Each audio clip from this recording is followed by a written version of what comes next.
Friday, ruled by Freya. The 9th of October.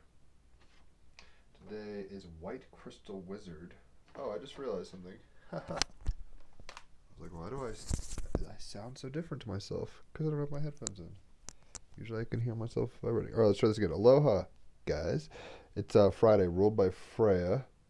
It is the 9th of October, and it is a White Crystal Wizard guided by Death today. So it is also the Manipura chakra. If you're going to be doing chakra work, be doing your solar plexus today, and be doing the mantras, the mudras. Do the work, you'll see the results. Feel the spiritual burn, kind of thing, right? So let's go ahead and pull some cards for the day. Today, Friday. Yesterday we had some technical difficulties on Facebook. Hopefully that doesn't recur. The sun is in Libra. The moon is in Cancer. Mercury's in Scorpio. Venus is in Virgo. Mars is in Aries in retrograde. We've got some oppositions today. Couple, the sun is opposing Mars. Mercury is opposing Uranus. And there was one more. I thought. Oh, yeah. Jupiter, Pluto, and Saturn are opposing the moon. So a whole lot of maybe weird feelings that can be, punctuation for growth and movement. But it's like, when the mom is having to push a baby out, and it's not easy necessarily right now. We have the King of Pentacles for the card today. So, Kings are the highest degree of materiality, and Pentacles, Pentacles are. Kings are the highest masculine form, and Pentacles are the highest form of material, right? So all the tings, your body, your success in the world, your money, all that kind of stuff. The King of Pentacles, right? So this is the highest, the earthiest, the most grounded and practical part of what? Earth, which is embodiment. So King of Pentacles, stable and tenacious, sometimes a workaholic, refined aesthetic, commitment to the path you are on, respecting and valuing the items in your charge, being a good steward. King of Pentacles, I have mastered the art of success. This King of Pentacles has command of immense wealth and luxury for all to see, but he is not the typical empire builder. There are no glittering palaces and great monuments erected in his name. Rather, he seeks to transmit a love of life, nature, in all its wild majesty. So he employs his resources to enable future generations to take pleasure in it. The gold nuggets and golden symbols surrounding him show the riches gained when difficulties are overcome. That's alchemy, right? The diligence and fortitude required to recover from setbacks and conquer. He understands the more you prune back a tree, removing diseased, broken branches, thinning the crown, and increasing airflow by allowing only one dominant branch to grow, it enables the tree to create a strong, resilient structure capable of weathering the storms of life. His love of trees and natural materials, combined with a strong, refined aesthetic, is experienced in his home, an eclectic showcase for the very best in local craftsmanship. It appears well designed, bright, comfortable, lavish, and steeped in history.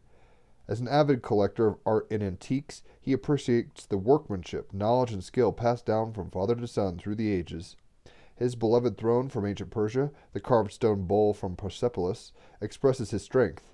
Underneath the flamboyant Frank Zappa exterior lies a strong, powerful, hard-working dynamo. Some say he's paid a heavy price for success.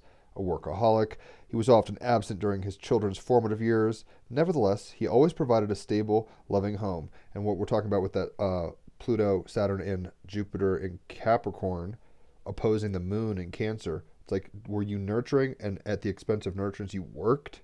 Right? That kind of element is being described here. He still cares, but it might come off kind of hard and non-absent in a sense. Nevertheless, he always provided a stable, loving home. His children have received an excellent, if unconventional, education. Centered around the home, these lessons focused on the importance of nutrition and keeping the body active while attending to the balance and beauty of one's immediate environment, nurturing both the physical body and the body of earth. He knows insecurity comes from the fear of collapse, right? Survival fears, right, Haley? There's a card I pulled earlier. The collapse of a situation, a business, a relationship, your life. He also is fond of saying money doesn't grow on trees and has endeavored to teach the value and responsibility of really caring of things really caring for things rather than treating them as disposable or replaceable. All resources are precious. Generous with both his time and money in these mature years, he's keen for his children to follow in his footsteps. He also mentors young creatives and entrepreneurs eager for success, encouraging them to have a clear vision and a coherent strategy for their long-term goals. Think success, act success. Keep the vision grounded and alive while consistently working hard, persistently moving forward every single day, no matter what. So the King of Pentacles, the earthy, the grounded part of practicality, embodiment, material things, your money, your career, like what you're doing in the world, how you're moving and shaking physically. Stable and tenacious, sometimes a workaholic, refined aesthetic, with my North Node and Midheaven in Taurus. I'm down with that, Venus in Taurus. Commitment to the path you are on, so slow and steady wins the race. Don't give up. Respect and value the items in your charts. You've been given certain things, whether they're creative, relational, temporal, like embodiment. Use these things to the highest level. Don't just shirk them. Ultimately, they're meaningless, which is the paradox. You are an individual in a unity consciousness. So you're having a moment of particularity, accomplishment in a material body, but these things ultimately aren't what it's all about. So hold on loosely, but that doesn't mean let go so completely that you don't actually do. It's do and be, as Alan wants to say. It's this balance between do, right? So this guy is doing well in the world by being himself and being a steward. I don't know why I just put it back. So here we go. So Dreams of Gaia. Let's go ahead and get a Dreams of Gaia card for the day. It might be a kind of moody day with the moon in Cancer opposing Pluto and Saturn and Jupiter. We might feel constricted and naked and not loved in a sense. What do we have? Destiny. This is the front of the album or whatever, the book. Destiny. Let me make sure you guys can actually see this because it's a little bright. So number 16, I believe. Where you at? Destiny. 101, as in like we're learning things today. 101. Destiny. Personal destiny. Universal destiny. So the individual as well as the collective. Libra Sun. It's both and. You're not just an island, but at the same time you have shit you're going to do that nobody else will ever do. Personal destiny, universal destiny, seeking answers, purpose, and the quest. Your destiny is to become whole and connected, not isolated and fractured, right? Your destiny is to lead a life with meaning and purpose, which you define by your beliefs and your proclivities. What have you been gifted, even? Like, what's your DNA telling you to do? What's your environment allowing you to do? Step inside and explore heart and mind, right? Libra Sun, both and. Discover your gifts and talents. A sense of purpose and confidence. Ancestral healing may be required. Breaking the chain, remembering your dreams. And this is really appropriate because I've just started getting a bunch of music here and I'm so stoked to make music and be a creative force that way again. For a long time, and it's not a problem, I got into tarot and astrology and stuff because music wasn't happening. I'm a musician. And I was like, oh, well, I'll get into psychedelics and magic. And that was cool. And it's been a really divergent kind of path. And I've incorporated music into these, readings and stuff. But I'm a musician. Well, I'm a lot of things. But the point is, it feels like I'm rekindling my destiny in terms of music. So it feels to me. And remembering my dream of wanting to like create beautiful things. North Node and Midheaven and Venus and Taurus. But I'm talking about myself enough. I'll shut up. What are your strengths and weaknesses? We have strengths. We have weaknesses. Don't think your shit doesn't stink. Don't think you're so fucking abysmal that you have nothing good going on. Sometimes the most important destiny remains hidden. It's the big capital M mystery. We don't get all the answers all the time. It's okay. We chose to be in a journey where it's proving itself and showing itself to us through process. Your destiny may influence generations to come, which is exactly what the King of Pentacles was saying. It's like, I'm doing nice things, not so I have a statue now, but so people beyond me have things to deal with. Like, I'm preserving national parks so future generations could deal with it. As opposed to being like, well, I want a statue of me in front of the building. Like Trump Tower. It's like, no, we're not so worried about that. We're more worried about, like, posterity. Overcoming the trials and obstacles. Heard. The Destiny card represents the 8 reasons for being to embrace your destiny. Your destiny is twofold. So, Libra, Sun, two parts, right? Both and. You have a universal destiny and a personal destiny. Your universal destiny is to become whole and connected, to find your center, to overcome all that destroys your peace, to face your fears, let go of hurts, and love yourself and your life with unreserved delight. To love life, to be present, and say yes, with as few distortions and as little baggage as possible. And yet, you also have a personal destiny, and that destiny involves seeking and following your bliss. It will look different for everybody. Hit me up for a reading astrologically if you want to know what you're kind of what you should be moving towards. Maybe you're living an unfulfilled life because you're not moving towards your personal destiny, even though we're all universally moving towards a different kind of collective destiny as we speak. Your destiny is to find and lead a life that has meaning and purpose, in spite of the Zen paradox that it's ecclesiastical, it's purposeless and meaningless ultimately. But your destiny is not going to be found out there in the world. You must step inside and explore your heart and mind, right? In order to be the best leader and king and the highest quality person you can be, you need to basically know who you are. This guy isn't going to create an empire that benefits many if he just kind of is like a fart in the wind and just kind of fluctuates with the times. Your destiny is to find and lead a life of meaning and purpose, but your destiny is not going to be found out there in the world. You must step inside and explore your heart and mind. Your destiny is not predetermined.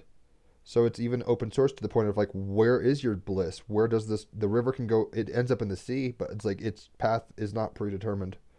It is a choice you will make based on your inherent gifts and talents. Inherent gifts and talents, embodied talents and gifts, things you've been blessed with. To meet your destiny, you must first discover and recognize. This reminds me a lot of The Alchemist by Paulo Coelho. Haley, right? Destiny.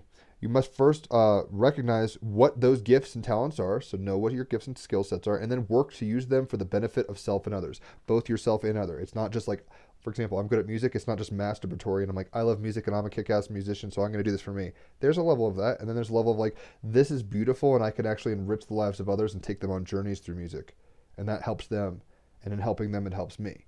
It's both. It's not one or the other. It's both. Libra Sun. To know you have a destiny or multiple destinies, it's not even just necessarily one, can give a sense of purpose and confidence. It can bring you joy, peace, and fulfillment. However, your journey toward meeting your destiny can be full of obstacles and trials, and it will be. Like the quests of old, this is your quest, but instead of seeking an intangible holy grail, you move towards something tangible and real. Tangible and real. The King of Pentacles. Right? And maybe he was inspired by something beautiful as a child, like a memory. Kind of like in Ratatouille. It's like, the smell of that dish that my grandma made me the best chef ever. But it's like, you were still the best chef ever. Right? It wasn't just about like just living in the nostalgia. Practicality. Venus and Virgo. There are activities and interests that inspire your passion and love that make you feel complete and imbue you with a sense of correctness and rightness. It is these things that you are destined to do. It could be gardening. It could be painting. It could be fixing broken things and repurposing them. It could be healing. It could be protection. It could be anything. But the key to recognizing it is how it makes you feel and what you are willing to do in order to make it a key part of your life. If you only knew the sacrifices I've made for music, emotionally, temporally, monetarily, identity-wise, like it's meant a lot to me. Like, what are you willing to do for it in order to make it a part of your life? You are never too old or you're too young to seek your divine purpose. So don't think just because you're in a station that's it. You might have multiple destinies. There's multiple, it's just like a multiple, the train's going from London up to Scotland. It might make a lot of stops on the way. I mean, that's an example. Or you're going from New York to LA. You might have a layover in Denver. That doesn't mean your destiny's in Denver, but at the moment you're in Denver, that is your destiny at that moment. Does that make sense? But it's always a movement, right? So, when Destiny card appears in the present, it represents the quest for our destiny. And I'm really feeling this. I feel recharged. I just watched Michael Jordan's The Last Dance, seeing excellence. My senior quote in high school was Wynton Marsali's quote, who's a jazz trumpeter, but basically he said, like, experiencing great things makes us want to do great things ourselves. So watching Michael Jordan be the best he could be with a team and doing magical, crazy shit in sports and for society and all sorts of shit during the 90s, what MJ was, be like Mike and all this kind of stuff, fascinating, and it inspired something in me, right? So, Destiny card, it represents the quest for our destiny. We all have a personal destiny. In order to discover that destiny, we must determine what our gifts are. What are your skill sets? What are your gifts? What do you have a talent for? Everybody has talents. Don't think you don't. Maybe you feel that you do not have any unique abilities, gifts, or strengths, but why do they have to be unique? Why does it have to be a skill that only you have, that only you possess? There are many butchers, bakers, and candlestick makers, and there's always room for more, especially for those who are passionate about what they do. It is not always about what you do, but how well you do it and what it inspires within you and in others. I might not be the best tarot reader ever, but I love doing it, so I do it. And I think people resonate with it and dig it and all that stuff. And that doesn't have to mean that I'm fucking Aleister Crowley making a new deck or, whatever, right? Although I would like to make a tarot deck at some point for Team Rabbit Hole or myself or whatever. I think I'm going to actually take comic books and anime and cut them up and make really interesting kind of collage things. That's what I'm feeling, but we'll see. Do not make the mistake of automatically looking for something big or uniquely creative because it places you in the public spotlight, right? Venus and Virgo, what makes you feel good practically? Don't worry just about like being the best. What makes you think you're doing your flow, right? This isn't about being in the spotlight. This isn't about how many likes you get or how many people watch or how many people show up to a gig. It's like, did you do the best you could? Sometimes I play the best guitar and it's all, but for many years I played awesome shit and it's been by myself, not even live. Like I only started doing card jams like a year or so ago. Before that, no one even knew I really played guitar, probably, or not very many people. So it's like, I would sit to myself, I'd do some crazy cool shit and I'd be like, only God and the angels know. Right? It's not always about like just accolade from others, quote unquote. Do not make the mistake of automatically looking for something big or uniquely creative because it places you in the public spotlight. The most important people often work behind the scenes, away from any spotlight. The reality is that we usually look in all the wrong places because we are comparing ourselves to others, and that's the mistake. We shouldn't even be comparing ourselves to others. We should just be like, I'm an orchid and I'll be an orchid. That's a weeping willow. It will be a weeping willow. That's an armadillo. It'll be an armadillo. That's Donald Trump. It'll be Donald Trump, right? You see my point. We don't have to even compare. That is the dissatisfaction of comparison, that we get all tripped up in our egos with that shit in our heads. Another common mistake is to believe that our destiny is intertwined with our career path. Your destiny may have absolutely nothing to do with your career choice. You may, in fact, have to walk a career path that is not one you love, but allows you to do what you love. I've had to be a janitor. I've had to be a pizza delivery driver. I've had to work with children and be a security guard at a diamond shop. I've been a security guard at gigs. I've done any job, Starbucks for years, all these jobs. And what did it allow me to do? Travel, play music. At that time, drink and drug. Like that was a preference of mine, right? So it's not so much these days, but you see my point. Like that wasn't a career. Like sometimes we conflate the two. And if you can find where your talent, skill set, and your need and culture is, that is a career, that's great. But sometimes the thing we love to do the most is not suitable as a career. And sometimes the act of turning it into a career can lessen the love we feel, right? When you put too much pressure on something. Like when I started trying to learn music theory in college, I speak poetry and then all of a sudden I'm learning grammar. And there's a place in my own maturity that needed to go through that and be like, it's not all fucking fun. But at the same time, you don't want to squash your joy just because of formalizing it, right? Maybe it's not meant to be your career, quote unquote, or what you make money with. And in a capitalistic society and in a world built on Disney where like my dreams come true and I better make money with my dreams, it's like maybe that's not how it works. Weigh your choices carefully all the time. It can work that way, but maybe it doesn't. Weigh your choices carefully and balance, Sun and Libra, right? Weigh your choices carefully and consider the benefits and consequences of turning a passion into a career path. And there are benefits and consequences. It can kill the joy, right? To find your gifts, ask yourself the following questions. What did you dream of doing or being as a child? I was always interested in the mystery of life. I would take a Bible, like these little Gideon's Bibles they give out at like graduation and fucking weddings and weird shit. And in the front, it had like John 3:16 translated in every kind of language. And I would literally pretend I was an Indiana Jones and I had found some lost language and I was deciphering it and trying to find my way. Like that brought me great joy. I would tell a lot of stories. It doesn't surprise me. I do that in the form of cards. And try to relate it to the story of our lives as well as through song, right? And analogy and metaphor. Not surprising. These are joys to me. I love film. I love, video games that are compelling. Interviews on the podcast are because I hear people's story. It's fascinating to me.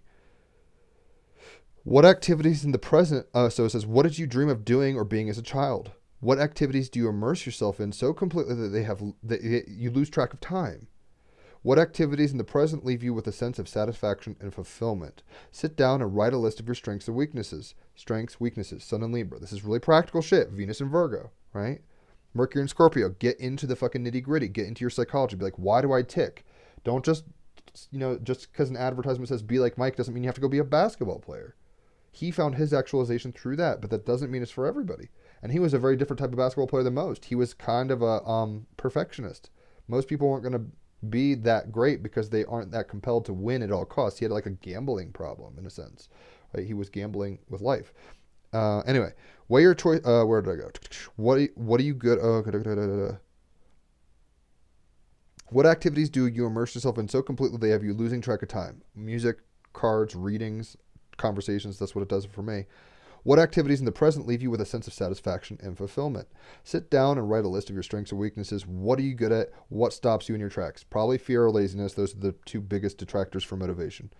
And they can be, it's not either or. So I've been lazy and afraid on a lot of levels. That's why being a pothead has its drawbacks. It kind of makes you lazy to life. Though it can open up your third eye and all this kind of stuff too. So ask others that you know and trust for their insight. Get, no man is an island.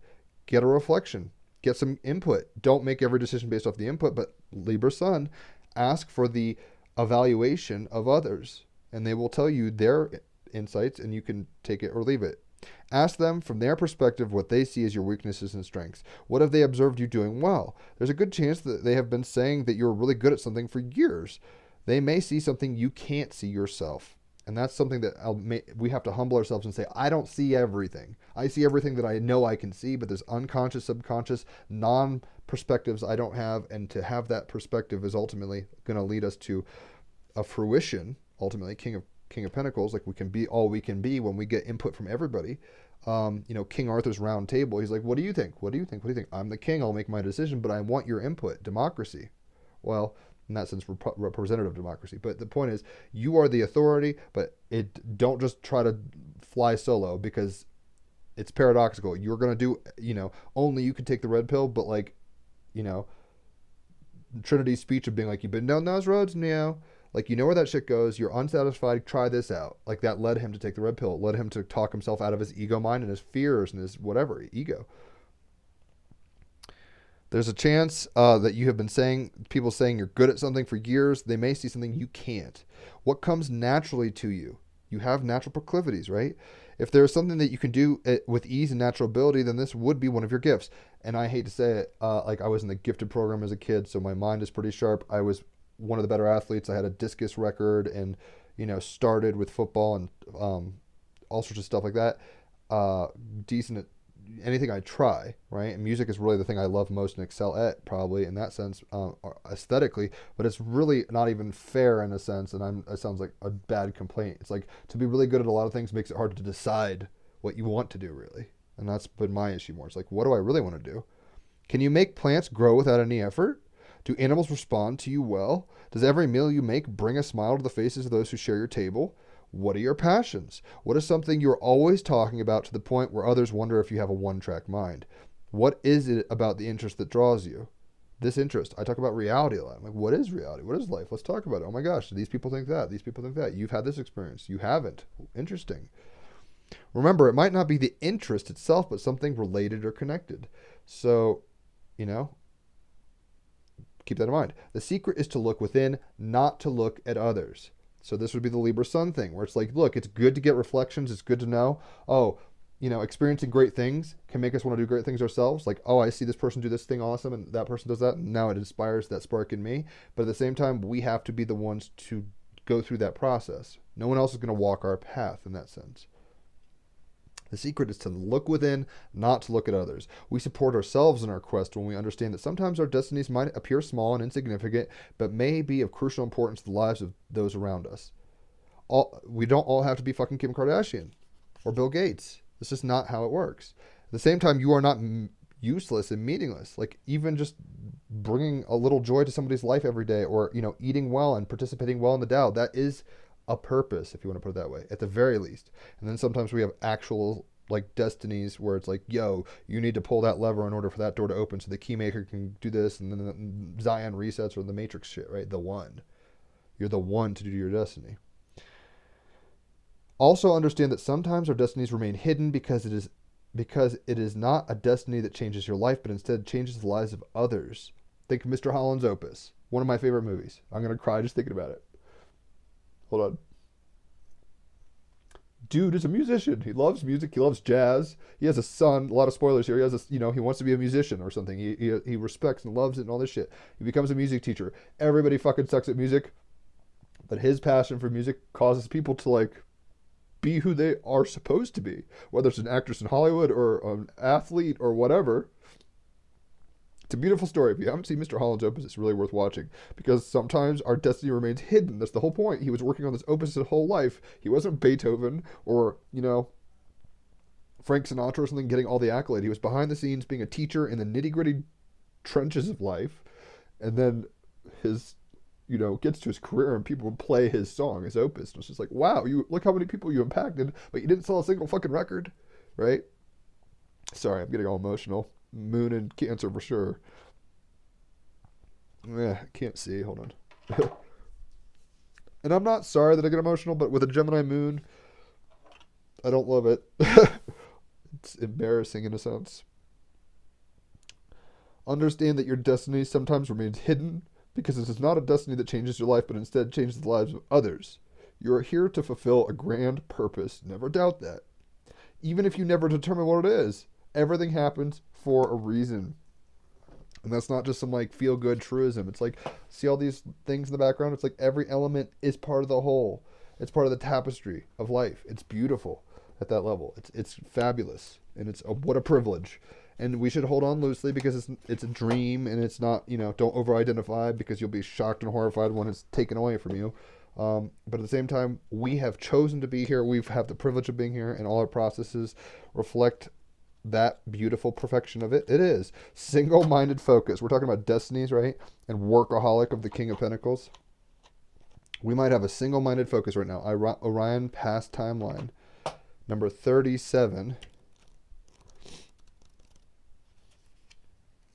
Orion. Single-minded focus, past timeline. Sorry. Those who were fighting for freedom within the ancient Orion system had to develop an intense focus and discipline that could get them in life and death, get them through life and death struggles. For many, this led to a spiritual mastery that is similar to what we see in martial arts masters and monks. You have had this experience in your ancient past and still possess this skill of intense focus. But the question is, on what do you habitually put your focus? What are you perfecting and obsessing over? King of Pentacles. Is it in your destiny? Or are you just kind of distracting yourself? Like, where are you putting your focus? The question is, what do you habitually put your focus on? This card suggests you should choose to focus your energy wisely. Move towards your destiny, maybe your many destinies, but it's like, don't just get stuck in the golden nugget. I always use this analogy in the game Final Fantasy VII. It's like this crazy 3-disc game from the mid-90s where it's like, oh my god, it's this epic RPG, and then there's this one place that's like Las Vegas, kind of, it's called the golden nugget. You can gamble, play all these mini games within games. It's super surreal, kind of simulation theory kind of stuff. It's like you can get lost in this world, and it's like, do you get stuck in the side quest, or are you doing, are you staying focused? Choose to remove focus from negative self-talk, as in what we tell ourselves is the script and the algorithm. It's the coloring.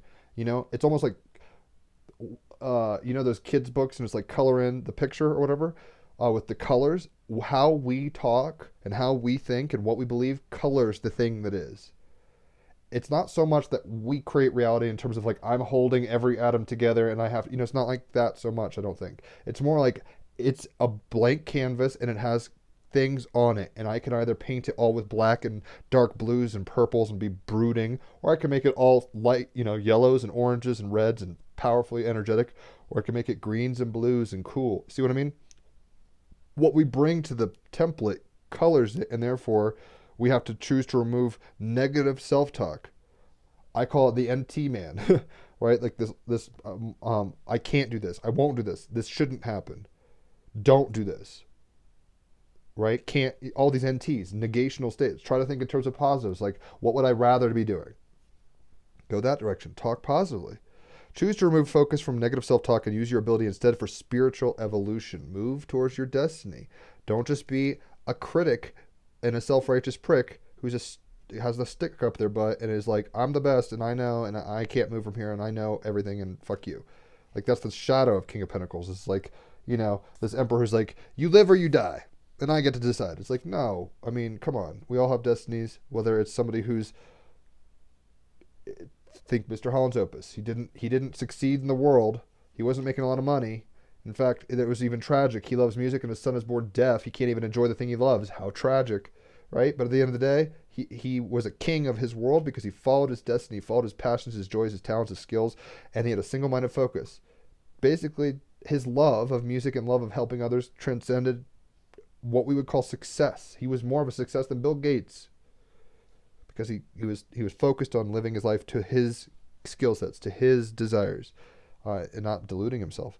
This card connects with the Orion's spiritual forefathers, the Vegans, whose teachings of Vegan mysticism created a foundation in Orion that could be used for positive or negative purposes. We also see how this intense mental focus was played out within another species seeded from Vega, the Zetas, with their emphasis on logic, reason, and mental ability during their most ancient and dark era. Think Spock, right? Single-minded focus can be a positive or a negative thing. It's like a sword. You can defend a whole city, or you can go fucking massacre people. You got to be careful, right? Single-minded focus can be a positive or negative attribute. In the dark times of Orion, it was used as a positive attribute for defense and survival, and then for enduring challenging times. It was like, we will overcome. Single-minded focus. Oh my gosh, we're gonna get to the New Jerusalem. Oh my gosh, I will reach enlightenment. Like these single-minded focus things are like, I will get there, right? That gets you through the hard times. But it was also used as a negative attribute in the form of psychic warfare. So it's like, oh, I'm gonna blow up your head with my focus, and people's heads exploded. I guess, I don't know. If this card appears in your reading, the message depends on your situation and surrounding cards. It could be pointing to a past life in Orion when you had this ability. It could also be telling you to develop more mental discipline in this life now, or to let go of too much single-minded focus that is keeping you stuck in your life. Are you so focused on one outcome and one thing that you're unhappy if you don't get it? I learned that lesson so fucking literally with music. I grew up jamming with my brother. We were getting high with people. Everyone's like, you guys are rock stars.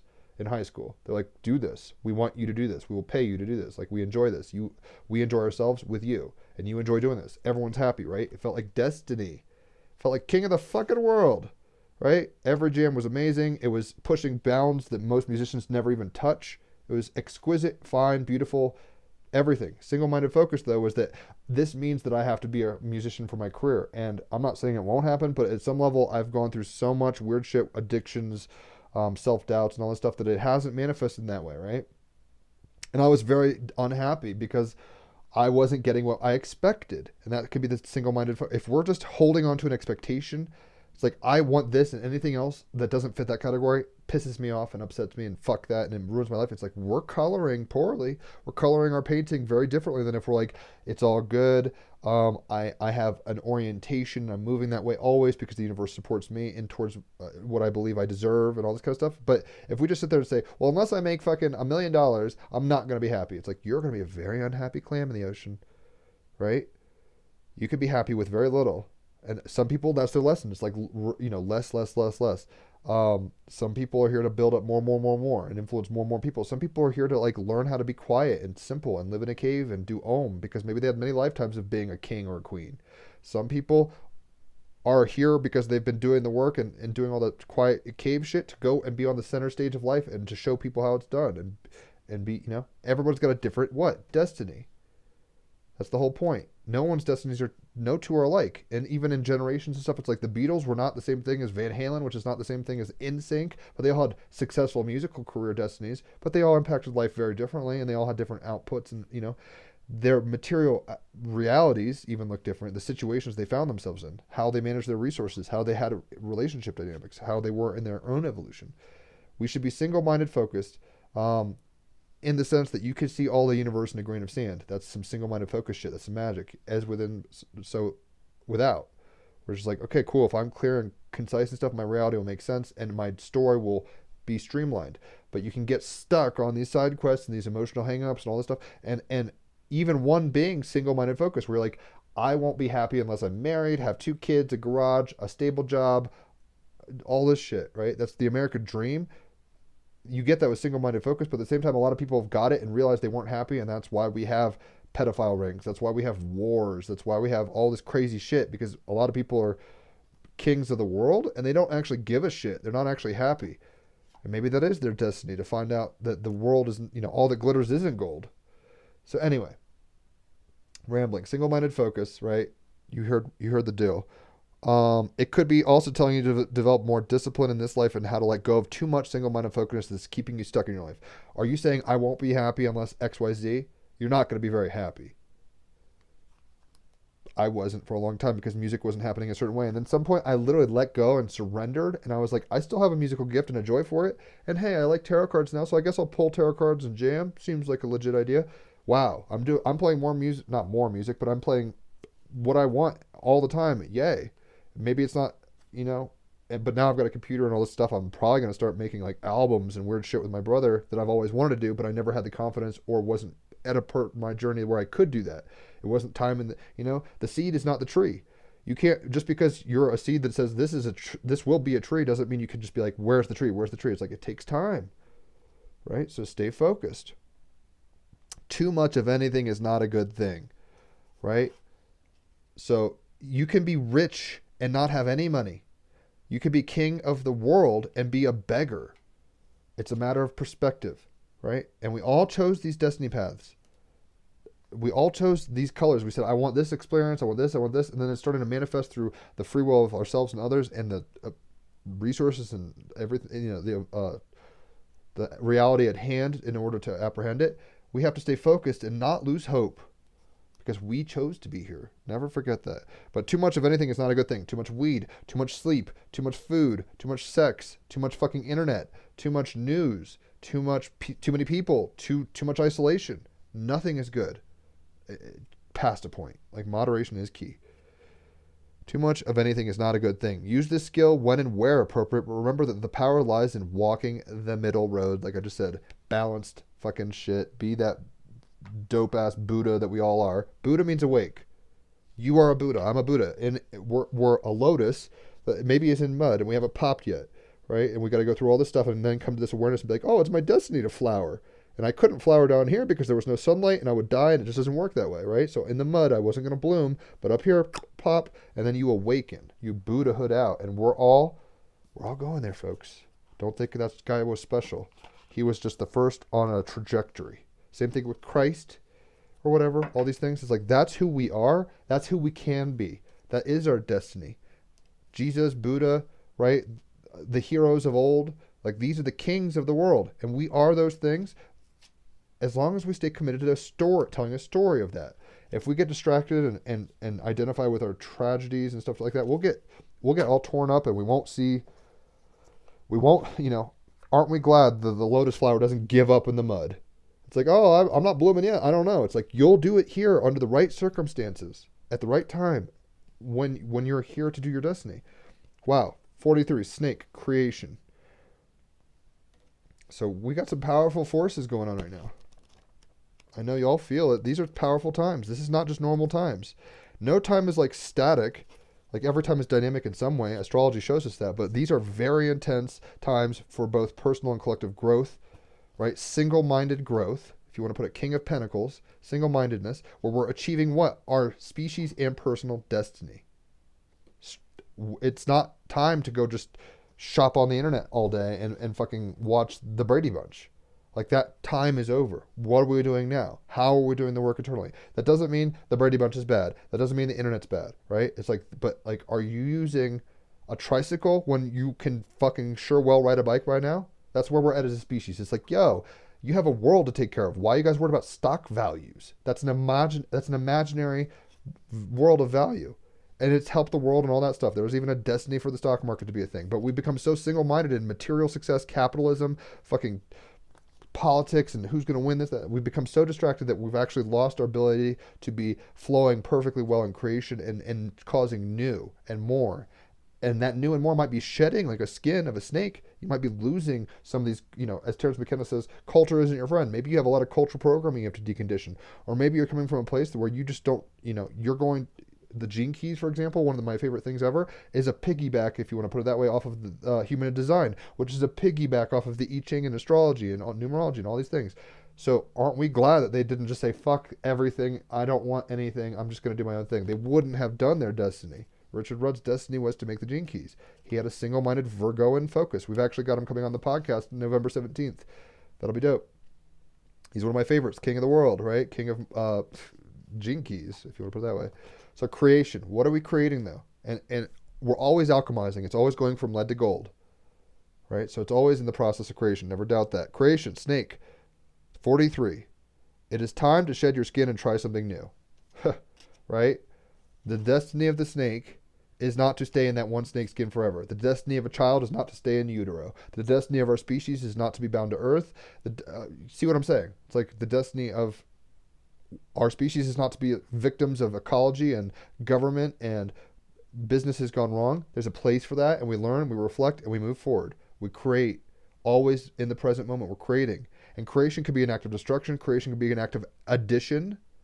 Creation might look to you like Zen, where it's like, I'm a minimalist. I have one or two things, and that's all I do. Creation to you might be like, I am a cornucopia, and I'm overflowing, and any number of the points between those poles. But we're all, I mean, here, there's two kinds of snakes. They're winning. It's like a caduceus, masculine, feminine, right? Going up forever and ever. The fractal. Amen. It's time to shed your skin and try something new. Creation is your birthright. We are creators. We are co-creators, each of us, in this tapestry dream called life. Wow, what a privilege. I salute y'all. And it's an honor to be here, to serve. I feel like the fucking musicians on the Titanic. It's like, weird, but we'll try to make beauty out of this nonetheless. Creation is your birthright. You must understand that to remain stagnant means atrophy, right? You have to move to have destiny. Your destiny is not a completion point. It's a process. Have single-minded focus on being slithering through time-space, if you want to put it that way, through materiality. You'll shed skins, but the achievement is the journey. Don't give up. And even there can be pockets of journey where you're like in hermit mode or like, sitting still and there's a death period. There's all sorts of flows. Winter happens, summer happens, but it's all part of the cycle of creation. You must understand that to remain stagnant means atrophy, so do not fear your own creative flow. Guys, that's a big deal for me. I don't know about y'all. I've because of the opinions of others, because of practicalities, I've been like, no, I can't do that. No, I won't do that. Negational thinking, single-minded negative thinking. I've seen how it can't manifest. Now, maybe if I start thinking how I can manifest certain things, my destiny will show itself, and I will become, and we always are, king of our world. We'll kick ass. We'll be like, this is the shit. No matter where you are, you can be on top of the mountain at that level, right? We are creators in the image of God. If you have a physical ailment, healing will occur. You are capable of big transformation. If you haven't begun, begin. Physical transformation, that's what we're going through with the astrology, right? With this opposition, how would I even put this? The North Node right now is in Gemini. We're getting a lot of new ideas and or shedding bad ones, right? And we're doing it with people. Like the politics, we're like saying, oh, this isn't really working. I don't know if I want this and all this kind of stuff. So, and the South Node in Sagittarius right now, we might be self-righteous and say, I have a truth and fuck y'all's truth. That's the shadow of what's going on right now. We should be like accepting that the lotus is not the platypus, is not the fucking waterfall. It takes all kinds of nature and reality to be. That is what fucking creation is. It's a multiplicity of being, of consciousness, held in form in a vibratory state, slowed enough for us to experience it in, quote, time and body, right? With the sun in Libra, we're beautifying and balancing our world. King of Pentacles. We're actually, it may not feel like it, but like it might feel like a big waiting room. It might feel like a 2 steps back moment, but we're in our destinies. Never fucking think you aren't. Stay focused. Don't lose sight. Don't lose hope. It might change. Don't hold on to expectations so strongly, the single-minded focus that it's like, if I don't win the lottery, I'm not happy. It's like, that's not a good look. Right? If he didn't build the Death Star, he wasn't happy. It's like, that wasn't even your destiny, bro. The Death Star never took off. In fact, you tried it twice and it doesn't work. That wasn't your destiny. Your destiny was to reconcile with your son and bring balance to the Force. That was your destiny. We're in the image of God, though. We're creators. So fucking get on it. So you're capable of big transformation. Never say you can't. Be single-minded, focus in the possibilities of transformation, in the movement of destiny, through destinies, many destinies. At some point, you're an elementary school kid, and your destiny at that point is to learn. At some point, you become an authority, King of Pentacles, and that's your destiny at that point, to be a boss. At some point, you come back to a place where you need the help of others, and you can't feed yourself, or fucking you shit your pants, or all this stuff. You need help. That's where your destiny is. It's all a slithering snake. It's dope, and it's beautiful. Enjoy the fucking ride. Mythos. The Australian Aboriginal culture is the longest continually existing culture on the planet. as in they've established themselves. Their destiny, in a sense, was to be a very single-minded way. Aborigines haven't changed that much, probably. I mean, more recently because Western cultures kind of infringed on them, but basically they are the oldest kind of human relic in that sense. Australian Aboriginal culture is the longest continually existing culture on the planet, and so, in turn, the rainbow serpent mythos is one of the oldest creation stories in existence. The serpent mythos is rich and one with many variants and features in art and oral storytelling that are widespread across the continent. As in, this single-minded focus, the serpent myth, has a destiny that looks very colorful, whether it's the Bible or Aborigines or, Celtic, Nordic with the world snake and all this stuff. The serpent is repping pretty hard. The mythos always strongly centers on the element of water, the moon in Cancer, Mercury in Scorpio, water, information and truth coming through an emotional awareness of the interconnectedness and transformation of all things, the water.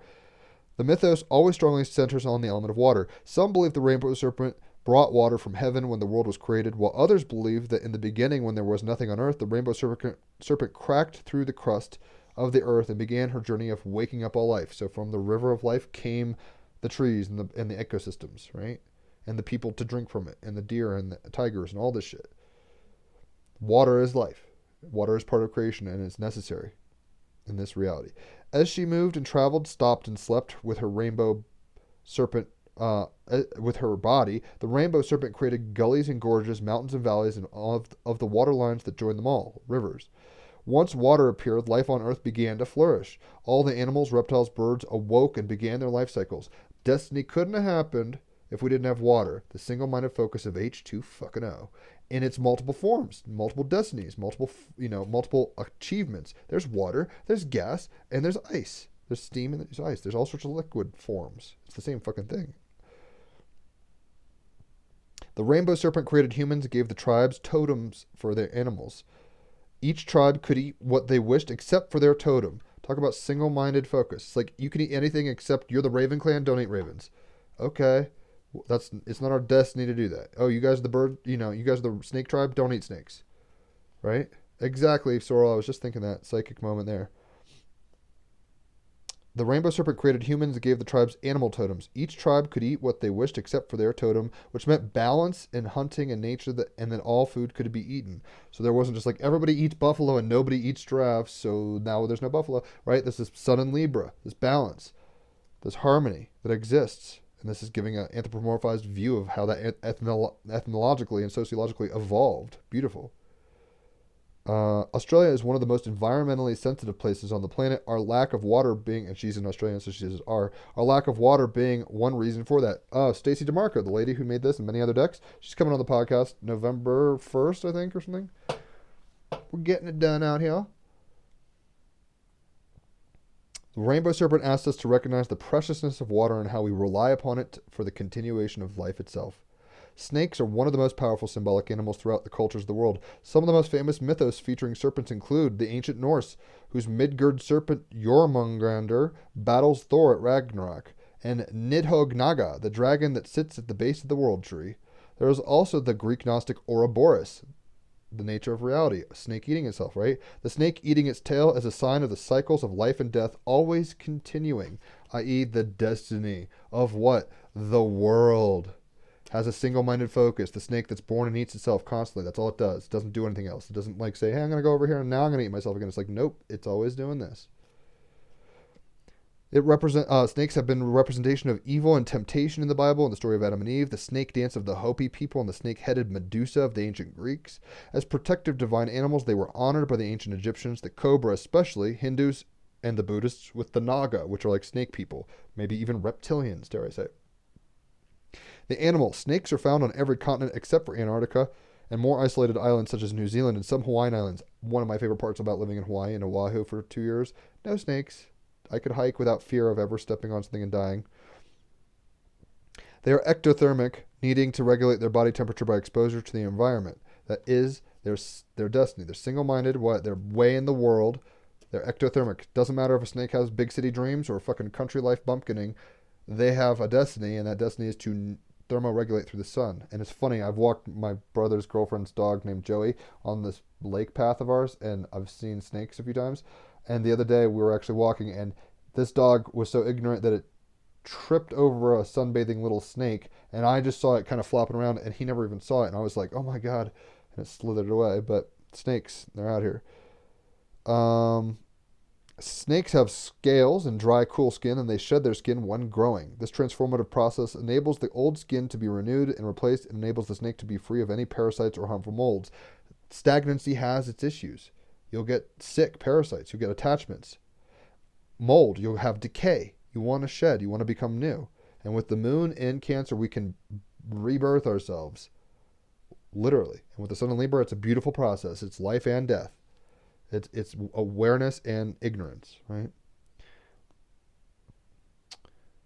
The molt itself even includes the snake's eyes and is normally achieved by rubbing against a log or other hard, rough object. While a proportion of the snakes are venomous, this complex venom is venomous to subdue prey and certainly not to harm humans, as we are not prey. Some venom is used in medicines for humans and is actually a kind of modified saliva injected from fangs. Other ways snakes obtain prey is by strangulation, like boa constrictors, and the crushing of the prey by the muscular coils of the snake's body. The boa constrictor is a good example of this, and that's embedded in my head, not only from Indiana Jones and the Ark of the Covenant, where the boa is coming out of the fucking skull's mouth or whatever, but at the same time, the Swiss Family Robinson, the Disney film, he's struggling with a fucking water python, it seems, at one point, boa constrictor. The magic. It would be possible to write a very thick book simply on the snake magic alone, such as its variety and power. For our purposes here, use snake magic for two main intentions. First, for creation, right? That's the King of Pentacles. What are you creating in the world, right? What is your destiny card? For creation. And second, for protection. And that is what the King of Pentacles does. He builds walls. He has safeguard. He has a good health. He's eating only the nice things. He has good things. He's supporting the community for health and protection. Virgo, Venus right now. Snake energy is almost unmatched. And with Mercury in Scorpio, it's very snake-like. It's like, I'll slither and go into the dark places and I'm going to find secrets. Snake energy is almost unmatched in its ability to stimulate the flow of creative forces and enable those ideas and concepts to be successfully transformed into reality. Dream it, make it, destiny happens. Single-minded focus. If you are stuck for ideas, lack in the flow to get things happening, or literally lack fertility in any area, call upon the snake. As for protection, in so many cultures, snakes are the protectors of the truth and of all that is good. If you are worried about being robbed, about others stepping over your boundaries, or you need to keep an energy to keep you safe, coiling snake magic is the perfect one to invoke. Symbology: snake eating his tail, the Ouroboros, the Midgard serpent. That's the Nordic myth. Cobra headpieces in Egyptian spirituality, like the pharaoh thing, and females have them too. Naga, apple, and the snake, feathered serpents, dragons. Status can range from critically endangered to least of concern depending on their species. So they're kind of all over the place. But there's a whole lot of types of snakes, and we have a reptilian part of our brain, lest we forget. Like we're related to everything that ever was. Look at the phylogenetic tree of life or whatever, and it's like we are related to snakes at some level, and we had common ancestors and all sorts of weird shit. It's crazy. So we're gonna get Vincent van Gogh, one of my favorites. Maybe a patron. I was crying earlier a little about Mr. Holland's Opus. This is very similar, right? His destiny was to never be known in his life, to have unrequited love and to cut off his ear and to feel mental illness and absinthe addiction and all sorts of stuff. Sad destiny, but beautiful nonetheless, and it moves us. His emotional process is represented in his art, and we can look on his art and say wow and be grateful for this guy was ever creating, like the snake, creation at all. Aimless and weird. God, that feels like a double Gemini 11th house on a moon. Hi. Aimless and weird, Vincent van Gogh drifted, job-hopped, found/lost God, and fell in love a few times, usually unrequited, before finally devoting himself to painting. He found his destiny in creation, right? He became amazing, one of the best impressionists ever. That was his destiny, but it didn't, he had to have a single-minded focus. He had to get there eventually. It was like jobs come and go, women come and go, addictions come and go, all this stuff, traveling come and go, mental health comes and goes. But guess what? His art saved him. His brother Theo had the uneasy task of being Vincent's confidant, benefactor, and art dealer, a complex and moving relationship captured in their exchange of letters. And it's also well shown in the movie Eternity's Gate, with Willem Dafoe being Vincent van Gogh. Well worth watching. Battling lifelong mental despair. So if you're melancholic by nature, you know this guy's world. Vincent created some of his greatest works, such as The Starry Night, while institutionalized. You know, he had a single-minded focus. He was like, I'm going to make beautiful things. It's my destiny. I don't give a fuck if I'm in a fucking building and I can't do shit. I'm going to kick ass. I'm going to make the most beautiful, refined aesthetics around me. I'm going to embody my ethos and create. He was a real creator, independent. I mean, his wings were kind of clipped, but he still flew. Vincent's famous ear-related self-harm incident distracts from his emotional, enormously influential post-impressionism. The fact that he died a poor unknown is among the world's most renowned artists, but he's one of the biggest guys since sliced bread now. Today has inspired generations of talentless art students to keep at it. That's a very tongue-in-cheek way of kind of mocking destinies, right? But look, he had a destiny, and it wasn't even during his lifetime to experience it. He never was king of the world, his world. He was a vagabond, mental fucking wreck, addict.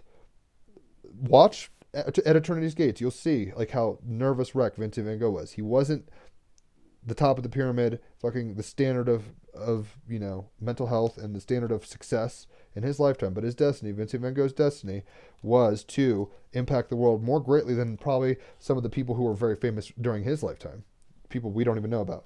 He had a single-minded focus. He got out there and did what? Created. He created whether he felt good or bad. He created whether he was sad or happy. He created whether he was broke or institutionalized even. Starry Night was made while he was in a fucking asylum. Put that in your pipe and smoke it. Like, that's one of the most impactful pieces of art in modern history, and he did it while he was being questioned. His sanity was being questioned, and his stability was not there, right? So Vincent van Gogh, if committed, stay committed. Right? If you're going to be a king, single-minded focus. If you're focusing on it, it'll come. You have a destiny. Don't give up. Everybody's destiny looks different. Mr. Holland's Opus shows us a really good example of, like, you know what? Success in the world, the eyes of the world isn't always what it's about. You know, maybe you impact people at an individual level and no one even knows who you are, but you were the best version of you that you could be. Be that boss. Be that king. This isn't, chop wood, carry water. Chop wood, carry water. It's the single-minded focus. You have a destiny. What you are is your destiny in some weird way, and it's unfolding ever in the present now, right? In the act of creation, in the process of creation, it's a beautiful thing. It's a gift. And even if it's tragic, it's beautiful. Even tragedy can make beautiful things, right? If you're committed, stay committed. You're on a path. Don't lose sight of it. It's paradoxical because I will say, having vacations is helpful, or, trying new things is helpful, or getting rid of distractions is helpful, and minimizing and reducing. But when you're in it, stay in it. When you're in the car, stay in the car. Don't just jump out. I mean, maybe a car. When you're in a plane, if you feel turbulence, you don't just jump out. Even it's your destiny to go from point A to point B. You have to have a single-minded focus to be on that plane to go from point A to point B in the world. And this could have a lot of metaphors within all of creation, quite frankly. It's a fractal kind of metaphor. So it's like, yes, travel, but travel is also a metaphor for a lot of things, right? So what are we getting for today? We've got hematite. Hematite. What it is. Hematite is a metallic charcoal that takes its name from the Greek word for blood. Like blood, it's full of iron, and like blood, hematite moves the good to where you need it and takes the bad away from where you don't. It sheds the snakeskin, right? It creates the possibility for success. It moves the energy. It's single-minded. It's like a mover in energy for what? Creating better destinies. It's like, oh, you need energy from here over here. Like, it's like blood flow. It's like if you have too much blood in your feet and not enough in your fucking head, you'll die. It's like that's why we have a heart that pumps. It's regulating. It's committed to regulation of our bodies. King of Pentacles. That's how we are in creation. That's heart. Right? It has a single purpose. The heart. It pumps your whole life. Right? Its destiny is to keep you alive by what? Moving things around. Hematite, bloodstream even. Right? Who needs it? Anyone stagnating or spun out on something like a new crush or a lifelong existential dilemma? Very Vincent van Gogh. where to put it, because he chopped off his ear for a love interest, but he also like was existentially like, why am I here? Why am I here? And it's like, you're here to paint, Vincent, but it might not be famous, and that's okay, right? Where to put it, wherever you are, when you realize it's time to come back to Earth, right? We're here. Our destiny is to be King of Pentacles. We're humans. It doesn't matter if you're goddamn 14D Pleiadian, whatever, right? Like, be here now. Bring that information down. That we might need that help, those many destinies to help create a better world, creation, right? So don't, but you're a human, and your job is to be human, and everyone's humanity looks different, and our trajectories are a little different, but we're all in this together. That's our destiny as a species. We've committed to embodiment. We've committed to awareness in a human vessel. We've committed to all these things. You can't run away from it, right? Sex, drugs, rock and roll, they could spice up life, but you can't, like, we all have this existential splinter in our brains, Neo, and this splinter is saying, I want to go back to wholeness and unity, and it's like, we have fallen into the dream. Deal with it. And until you're not dreaming, you're dreaming. So wherever you are when you realize it's time to come back to Earth. I'm not tripping on acid once a week, and I'm buying musical gear. It's time to come back to Earth. I'm a musician. I'm going to create. I've had a lot of fun doing drugs, but it's like that was a side quest in some ways. When to use it, when you feel stuck, when it's that moon time of the month, i.e. a period for women, and full moon potentially, but mostly I think it's talking about menstruation, hematite blood. When you want to pull energy from the earth below and use it to make big things happen. Oh, you mean big things like the King of fucking Pentacles? Pulling the energy from the earth, earthy part of earth, the fullest part of earth, right? Creation coming from the earth. It's coming from a material form that is our destiny. We are star seeds, or star dust rather. That was a Floridian slip. We are star dust. We are of the earth. It is our mission to be human, and we are committed to be human. And that being human is a multi-dimensional process. So don't just limit it to like one thing. I mean, yes, you have Pleiadian aspects and Draco aspects and right, all this. You are the Buddha, and yet you are who you are right now, right? Align to your wholeness. The paradox is that you're always whole, but the process makes you think you're not. It's a process. It's always perfect. Align to your wholeness. Kick ass and take names. Be the king of the world, right? Align to your wholeness. Align to your destiny. Parentheses, destinies. Multiple thing. Align to your wholeness. Be committed to healing yourself of your trauma and your shadow and your ignorance, and being more loving and accepting and caring and nurturing. Moon and Cancer. How can you be inclusive and waterful and helpful and healthy and meaningful with the Sun and Libra, with others and yourself? You have to be your own kind of maintenance crew, and you are here to help maintain others. You have keys that unlock other people's potentials. If you just hide under a bushel, no one knows that light and they don't get turned on, right? But that doesn't mean just sit there turning on your light. Sometimes it's both and, the Sun and Libra. If committed, stay committed, though. And we have all embarked, as they say, so we're committed. Aligned to your wholeness. We are here to be whole beings expressing ourselves, which I will go do now. Let's play some music. So, of course, I am so absent-minded, as Haley will attest. I have failed to set this up yet again, so give me 10 seconds. All right, that's good enough. Hopefully this stays standing. Oh, my. Will it? That's good enough. Cool. Sorry about all this. You'd think I would have this down pat by now, but clearly I don't. So that's a little microphone. Cool. Alright, so let's play some music. We got King of the Pentacles. I wish I had like a screen behind me showing like Jack on the fucking front. I'm king of the world. Like, that's this energy. You're a boss and you own it. But with the clarifier being destiny, it's like it's not just one thing. Mr. Holland's Opus showed us that, like, he wasn't the principal of the school, he wasn't the battalion general leader or whatever, right? He was just a teacher, but he changed people's lives, and you're here to change your life and other people's lives. That's what we're here for.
You got the idea.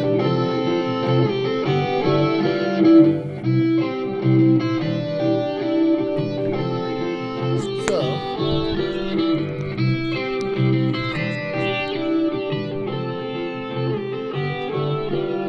well, this phone's about to die. God, my appliance. I'm just gonna have to start using my computer because my phones suck. So the idea, though, is King of Pentacles. How can we succeed? How can we kick ass and dominate in our worlds, our physical reality? How do we feel the best about our things all around us? How do we love the things we have? How are we good stewards? How are we helpful? Gandalf. Think Gandalf. He was a king among men because he was willing to help people in wisdom and in real things, right? Our destiny is upon us as a species and individually, so own it. Walk into it. Kick ass and take names. Don't just say, "Oh, I have nothing to offer." It's like you have more than you are a diamond. You are a lotus in the mud. You are a diamond in the rough. Your destiny is to be found, and who's going to find you? You're going to find you. That's what this is all about. Have a single-minded focus. Never give up hope. Winter comes, summer comes, and there's all sorts of seasons in between. But ultimately, we have to be single-minded on the fact that we're embarked, right? We're part of creation. We've chosen to be here. It's beautiful, right? If you're committed, which we are on the thing of life and to one another and to ourselves,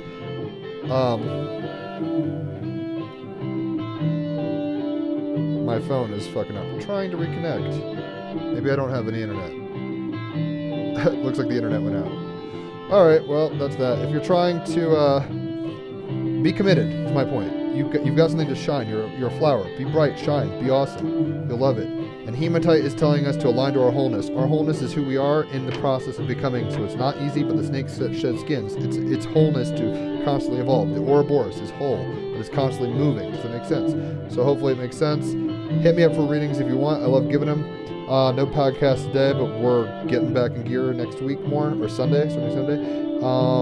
And ultimately, enjoy this beautiful Freya's Day Friday with the sun in Libra and the moon in Cancer.